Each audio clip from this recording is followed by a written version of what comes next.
हाँ बच्चों, राधे श्री राधे श्याम। तो लास्ट क्लास में मैंने टेंसेस आपको पढ़ाना शुरू कर दिया था।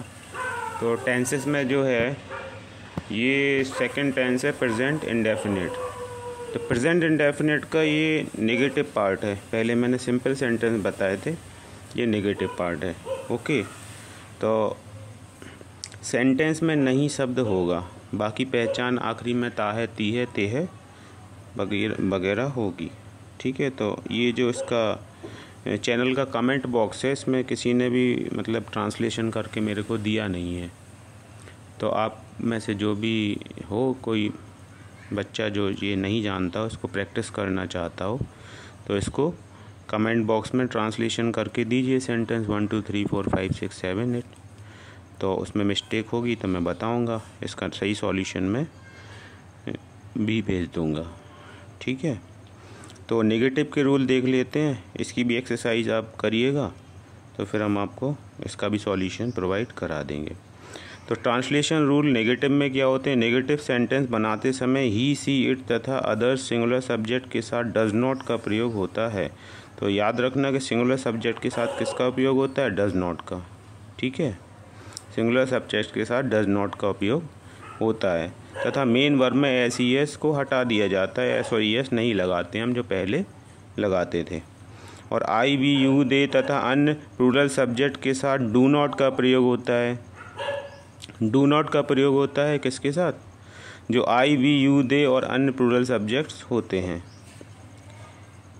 कभी नहीं के लिए नेवर का प्रयोग होता है। अगर वाक्य में कभी नहीं आए तो उसके लिए किसका उपयोग होगा? नेवर का होगा। डू नॉट और डज नॉट का नहीं होगा। नेवर के साथ डू नॉट या डज नॉट का प्रयोग नहीं करते हैं। नेवर का प्रयोग होने पर ही, सी, इट और सिंगुलर सब्जेक्ट के साथ B1 में एस या ई एस जोड़ते हैं। अगर नेवर का इस्तेमाल कर रहे हो तो S E S main verb में जोड़ेंगे। अगर डू नॉट डज नॉट का इस्तेमाल कर रहे हो तो मेन वर्ब में एस ई एस नहीं जोड़ा जाएगा। तो इसमें जो एग्जाम्पल नंबर 1.3 लिखा हुआ है, ये आई, बी, यू, दे के साथ प्लूरल सब्जेक्ट के साथ डू नॉट का प्रयोग होता है। तो ये एग्जाम्पल नंबर है आई, बी, यू, दे वाला है। जैसे ये वे नाटक में भाग नहीं लेते हैं, तो वे के लिए दे आएगा, दे के साथ डू नॉट आता है। तो यहाँ टेक्स नहीं लिखा है, हमने टेक लिखा है केवल। ठीक है, तो they do not take part in the drama. और इसका एग्जाम्पल नंबर 4 है। एग्जाम्पल नंबर 1 भी है इसमें, तुम स्कूल नहीं जाते हो, you do not go to school. वैसे गो में ई एस जोड़ते हैं, गोस, तो डू नॉट लग गया है, तो यहाँ गो में ई एस नहीं लगाएंगे हम।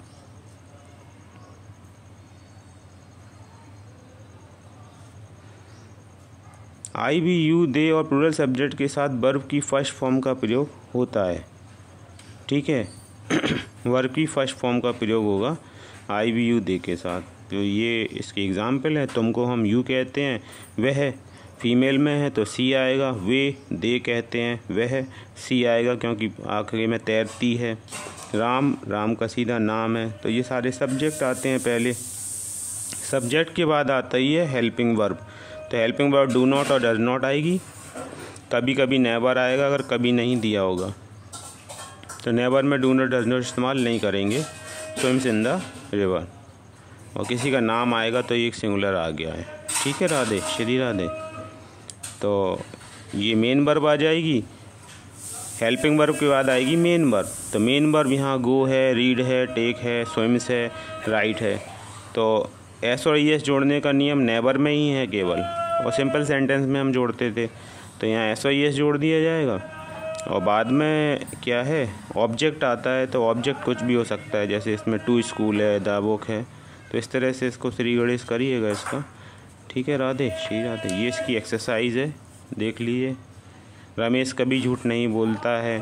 अच्छे लड़के कक्षा में शोर नहीं मचाते हैं। तुम अपना काम नहीं करते हो। वह मेरे पास रोज़ाना नहीं आता है। उसकी बहन कपड़े नहीं धोती है। तुम्हारी घड़ी ठीक समय नहीं देती है। मैं उपन्यास नहीं पढ़ता हूँ। मैं उसे तंग नहीं करता हूँ। वह रात को खाना नहीं खाता है। हम किसी को गाली नहीं देते हैं। यह गाय हमें दूध नहीं देती है। मैं प्रतिदिन ताज़े फल खाता हूँ।